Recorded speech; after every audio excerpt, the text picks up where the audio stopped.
तो जो मुझे स्वयं भी इस विषय की गहराई में जाने का मौका मिला। फिर मैंने एक प्रयोग भी किया। 6-7 साल पहले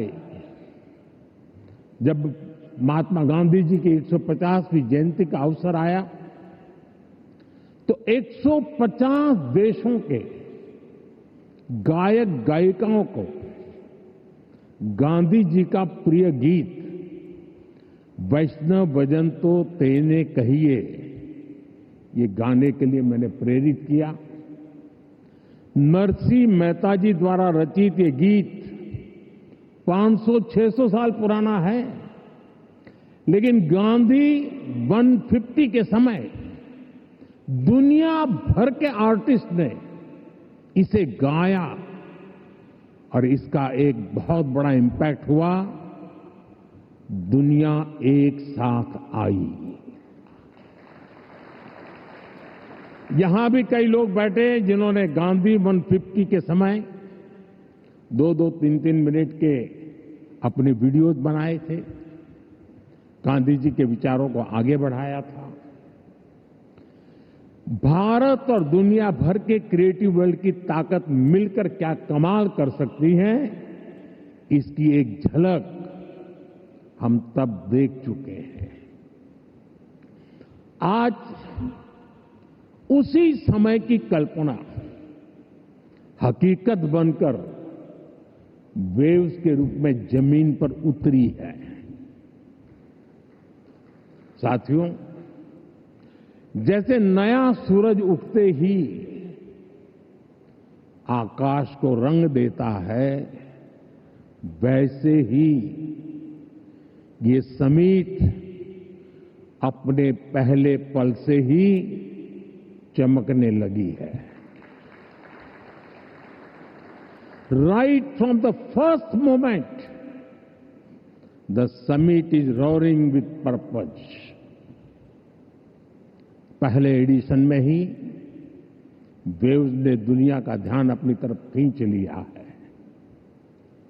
हमारे एडवाइजरी बोर्ड से जुड़े सभी साथियों ने जो मेहनत की है वो आज यहां नजर आ रही है।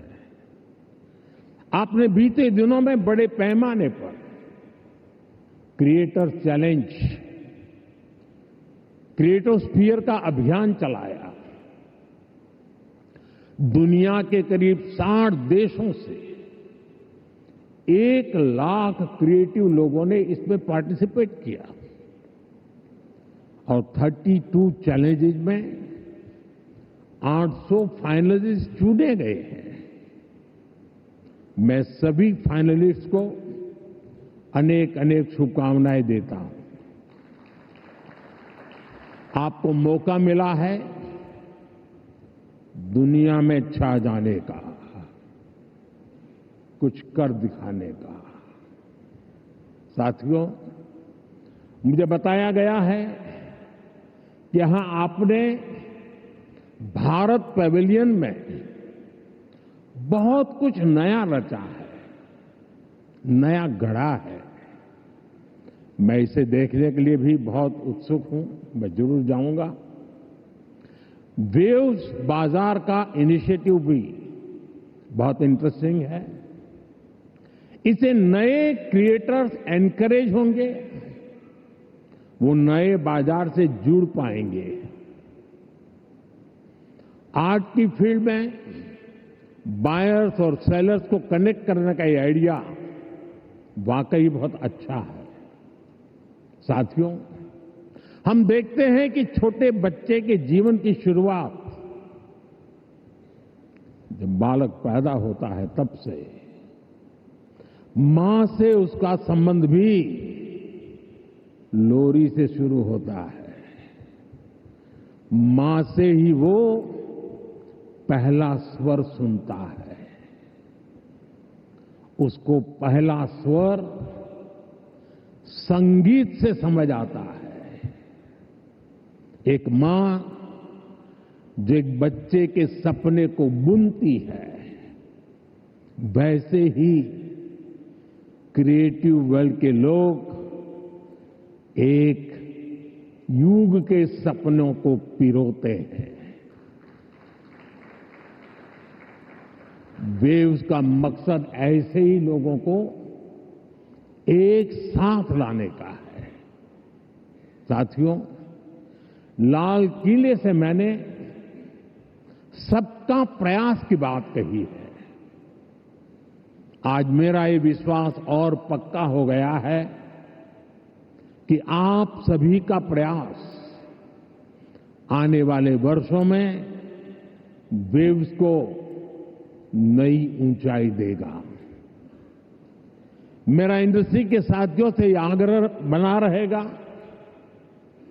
कि जैसे आपने पहली समिट की हैंड होल्डिंग की है, वो आगे भी जारी रखें। अभी तो वेव्स में कई तरह की खूबसूरत लहरें आनी बाकी है। भविष्य में वेव्स अवार्ड भी लॉन्च होने वाले हैं। ये आर्ट और क्रिएटिविटी की दुनिया में सबसे प्रतिष्ठित अवार्ड्स होने वाले हैं। हमें जुटे रहना है। हमें जग के मन को जीतना है, जन जन को जीतना है। साथियों, आज भारत दुनिया की थर्ड लार्जेस्ट इकोनॉमी बनने की तरफ तेजी से आगे बढ़ रहा है। आज Bharat global fintech adoption rate में नंबर 1 है। दुनिया का सेकंड लार्जेस्ट मोबाइल मैन्युफैक्चरर है। दुनिया का तीसरे सबसे बड़ा स्टार्टअप इकोसिस्टम भारत में है। विकसित भारत की हमारी जर्नी तो अभी शुरू हुई है।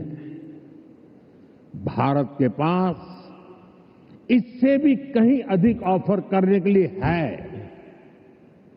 भारत बिलियन प्लस आबादी के साथ साथ बिलियन प्लस स्टोरीज का भी देश है। 2000 साल पहले जब भरत मुनि ने नाट्यशास्त्र लिखा तो उसका संदेश था, नाट्यम भावयति लोकम। इसका अर्थ है कला संसार को भावनाएं देती है, इमोशन देती है, फीलिंग्स देती है। सदियों पहले जब कालिदास ने अभिज्ञान शाकुंतलम, तब भारत ने क्लासिकल ड्रामा को एक नई दिशा दी। भारत की हर गली में कहानी है, हर पर्वत एक गीत है, हर नदी कुछ न कुछ गुनगुनाती है। आप भारत के 6 लाख से ज्यादा गांवों में जाएंगे तो हर गांव का अपना एक फोक है, स्टोरी टेलिंग का अपना एक खास अंदाज है। यहां अलग अलग समाजों ने लोक कथाओं के माध्यम से अपने इतिहास को अगली पीढ़ी तक पहुंचाया है। हमारे यहां संगीत भी एक साधना है।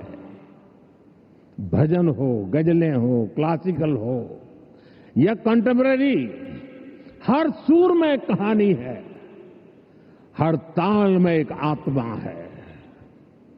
साथियों, हमारे यहां नाद ब्रह्म यानी साउंड ऑफ डिवाइन की कल्पना है। हमारे ईश्वर भी खुद को संगीत और नृत्य से अभिव्यक्त करते हैं। भगवान शिव का डमरू सृष्टि की पहली ध्वनि है। मां सरस्वती